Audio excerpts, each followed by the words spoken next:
बोल जयकारा बोल मेरे श्री गुरु महाराज की जय। श्री अमर ज्योति दर्शन ग्रंथ श्री आनंदपुर। जिस प्रकार इंसान जब भूख से अधिक खा लेता है तो भारीपन महसूस करता है, इसी प्रकार जरूरत से अधिक वासनाएं मन में बसाने से अनावश्यक बोझ पड़ जाता है। इंसान को हल्का होना है तो सूक्ष्म नाम की को हृदय में बसाना होगा, तब मन चित्त सुरती एवं आत्मा सब हल्के हो जाएंगे। जन्मों से मैली मोटी सुरती नाम के अभ्यास से सूक्ष्म होगी और मालिक के पास पहुंच सकेगी। छिन छिन मन गुरु चरनी लावे, एक पलक छूटन नहीं पावे। एक पल के लिए भी इंसान की सुरती सतगुरु के ध्यान सुमिरन से विलग न होने पाए, इसके लिए 24 घंटे सतर्क और सावधान रहने की जरूरत है। हर वक्त ध्यान सतगुरु के चरणों में रमा होगा तो जीव सहज ही सुख के सागर में समा जाएगा। 9 वर्ष के दिन श्री प्रवचनों की अमूल्य दात को पाकर गुरुमुखों के हृदय में खुशी की नई लहर लहराने लगी। जन्मों से अशांत एवं प्यासी आत्मा सुखों के महासागर में डुबकियां खाने लगी। सन 1971 का आगमन श्री सद्गुरुदेव महाराज जी श्री पंचम पातशाही जी के दिव्य तेजोमय स्वरूप का देदीप्यमान प्रकाश हजारों सूर्यों की किरणें बिखेरता हुआ मानो जन जन में आनंद की लहरें भर गया। श्री आनंदपुर में उमड़ता संगतों का आगमन यही दोहरा रहा था कि प्रभु आपका आकर्षण दिव्य आनंद की अनुभूति एवं निश्चल प्रेम को पाकर जन्मों जन्मों की अतृप्त आत्मा तृप्त हो रही है। श्री दर्शन की एक झलक इस प्यास को बढ़ाई जा रही है। आप उन प्रेमियों के प्रेम को दिव्य लीलाओं और प्रवचनों से पूर्ण करते। महात्मा परम विवेकानंद जी व महात्मा भक्ति दयानंद जी ने संगत के साथ चंद्र रात यानी अमावस्या के दूसरे दिन दूज के चांद के दिन श्री चरणों में माथा टेकने के लिए विनय की। चूंकि सिंधी लोग दूज को संक्रांति पर्व की तरह मनाते हैं, उनकी विनय स्वीकार कर श्री सद्गुरुदेव महाराज जी श्री पंचम पातशाही जी ने उनको शुभ श्री दर्शन का अवसर प्रदान किया। समस्त संगत ने श्री चरणों में मत्था टेका। महात्मा जी एवं संगत की खुशी का ठिकाना न रहा। महात्मा जी ने श्री चरणों में विनय की, सच्चे पातशाह आज नए वर्ष 1971 में सचखंड श्री आनंदपुर की भूमि पर श्री दर्शन का सौभाग्य तथा आज चांद रात का दिवस पुनः श्री दर्शन का सुनहरा अवसर प्राप्त कर मानो कई जन्मों के पुण्यों का संयोग हुआ है। श्री चरणों में लाखों धन्यवाद, मुबारकबाद। उन्होंने सिंधी भाषा में निवेदन किया, मेरे रूहानी शहंशाह, संसार में लोगों की चांद रात 1 मास बाद आती है। वह भी रात को 10 मिनट चांद दिखाई देता है और उसे ढूंढना पड़ता है। हमारा चंद्रमा तो सामने ऐसा चढ़ा हुआ है कि आंखों के सामने अर्थात आंखें खोलो या बंद करो, यह अपने रूहानी तेज से अंतर में प्रकाशित है। पूर्णिमा के चांद के प्रकाश में कमी व बढ़ोतरी होती रहती है, परंतु यह चंद्रमा, यह दिव्य नूरानी दर्शन अंतरात्मा में हजारों सूर्य के समान प्रकाशित हो रहा है। अंतरात्मा हृदय में अथाह खुशी भर रही है। आपने श्री वचन फरमाए, यह सब गुरुमुख प्रेमियों के विश्वास और श्रद्धा का परिणाम है।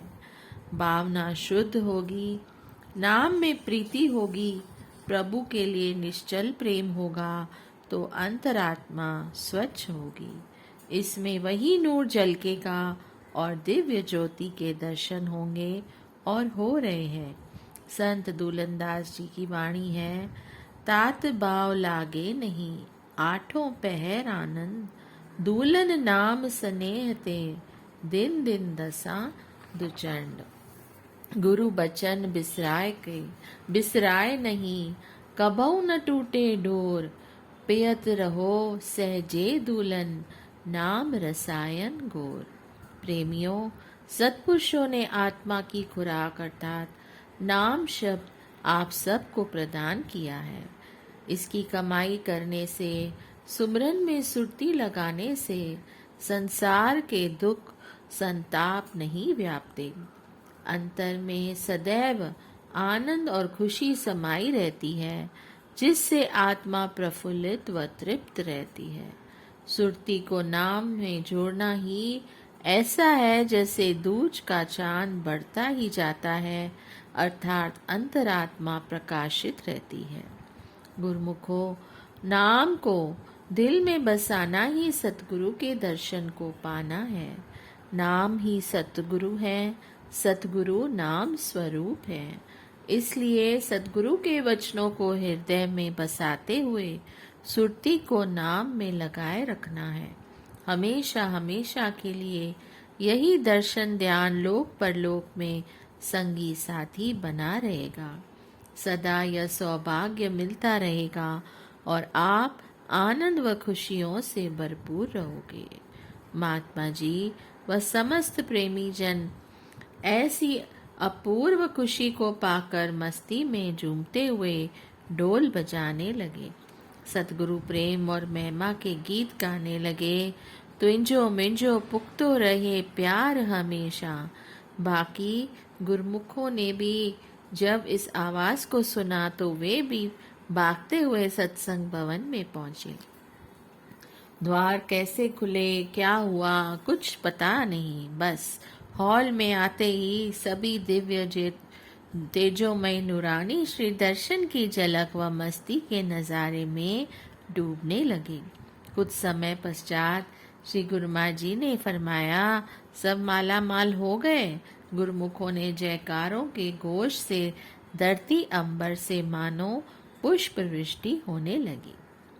इसके पश्चात श्री आनंदपुर में, श्री संत नगर में, श्री प्रयाग धाम, जहाँ भी श्री गुरुमा जी विराजमान होते और चंद्र दूज रात आती तो महात्मा परम विवेकानंद जी, सिंधी श्रीमान जी तथा सब सिंधी संगत एवं प्रेमियों को श्री दर्शन के अनुपम नजारों से निहाल करते, श्री वचन फरमाते और मनुष्य जन्म के देह को पाने के लिए भक्ति सुमिरन के लिए विशेष जागृति प्रदान करते।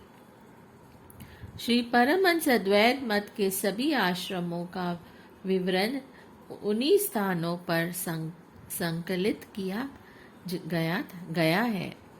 श्री सद्गुरुदेव महाराज जी के प्रमुख ऐतिहासिक युग युगांतरों तक शाश्वत ज्योतिस्तंभ अनुशासन पूर्ण करने के लिए प्रस्तुत थे, अर्थात ज्योतिर्मय उपासना स्थल का नव निर्माण और साज सजाओं से पूर्ण करना, श्री परमहंस अद्वैत मंदिर का प्रत्येक आश्रम में निर्माण, महापुरुषों के अमर जीवन का संकलन, साधु मंडली का विधान आदि अनेक कार्य श्री परमहंस अद्वैत मत की महामहिमा फैलाने के लिए अत्यंत उत्सुकता भर रहे थे। आपने इन सब कार्यों को क्रमश करने का संकल्प किया। सर्वप्रथम ज्योतिर्मय उपासना स्थल श्री आनंदसर, श्री परमहंस अद्वैत मंदिर, श्री आनंद शांति भवन, श्री आनंद शांति धाम, दोनों ओर श्री शांति भवन अभ्यास एवं भजन स्थल, श्री आनंद अमृत कुंड को भव्य नव्य रूप देते हुए युग युगांतरों तक आत्मा से परमात्मा को एकाकार करने का विशेष स्थान बना दिया। आप इनके साथ साथ सभी पारमार्थिक कार्य व निर्माण कार्यों को मुख्यता प्रदान करते हुए उन्हें पूरा करने में संलग्न रहे। विश्व के कोने कोने में गुरु भक्ति के आनंद का जन मन में संचार किया। ये कार्य 1 या 2 वर्ष में पूर्ण नहीं हो सकते थे, परंतु इनका विवरण एक ही स्थान पर दिया गया है। सृष्टि का कण कण एवं जन जन आपके महामहिम उपकारों का आभारी है। ज्योतिर्मय उपासना स्थल। भाग्य विदाता श्री आनंदपुर के निर्माता, प्रेमा भक्ति के प्रदाता श्री परमहंस अवतार श्री तृतीय पातशाही जी महाराज जी ने श्री आनंदपुर के कण कण में सेवा और भक्ति का संचार किया। इसके अणु अणु में चरण स्पर्श कर इसके तीर्थ धाम बनाया। परंपरागत महान विभूतियों ने इसे उत्तरोत्तर आत्मिक आनंद से मुखरित कर दिया। फिर भी श्री आनंदपुर की विशाल रचना में हर स्थान अपना ही श्रेय लिए हुए है। श्री आनंदपुर के पश्चिम में उद्यानों के बीच पवित्र निर्मल सुरभित वातावरण में एकांत प्रशांत प्रदेश है, जहाँ पर श्री शांति भवन भजन स्थल, श्री आनंद सर की सीमा में ज्योतिर्मय उपासना स्थल है स्थित है। ये भक्ति परमार्थ के महान केंद्र श्री आनंदपुर को तीर्थधाम बनाने का श्रेय लिए हुए हैं। इस स्थान का निर्माण करने की श्री मौज को श्री परमहंस सद्गुरुदेव जी श्री द्वितीय पातशाही जी महाराज जी के वचनानुसार श्री परमहंस सद्गुरुदेव जी श्री तृतीय पातशाही जी महाराज जी ने आरंभ किया। महामहिम इस स्थान की उपमा नहीं की जा सकती। यह श्री परमहंसों का संगम स्थल है तथा प्रेमियों के हृदयों को शांति प्रदान करने वाला है। यहाँ पर पहुँचते ही श्री सद्गुरुदेव महाराज जी की प्रत्येक लीला, समय समय पर फरमाए गए श्री प्रवचन तथा गुरु सेवा और भक्ति के सब दृश्य एक एक करके आंखों के सम्मुख साकार रूप में दिखाई देते हैं। यह स्थान अत्यंत पुण्यशील तथा जन्म जन्मांतरों की तपस्या लिए हुए हैं। श्री परमहंस अवतार श्री तृतीय पातशाही जी महाराज जी इस स्थान के विषय में फरमाया करते थे। यह पावन क्षेत्र ऋषि मुनियों की तपोभूमि रहा है।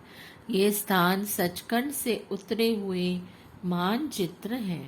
यहाँ पर पहुँचते ही आत्म आनंद तथा मानसिक शांति की स्वतः ही अनुभूति होगी। अब वही श्री प्रवचन हमारे सम्मुख साकार रूप में उपस्थित हैं। इस वंदनीय पूजनीय स्थान की महिमा किन शब्दों में की जाए। बोलिए जयकारा, बोल मेरे श्री गुरु महाराज की जय। जय सच्चिदानंद।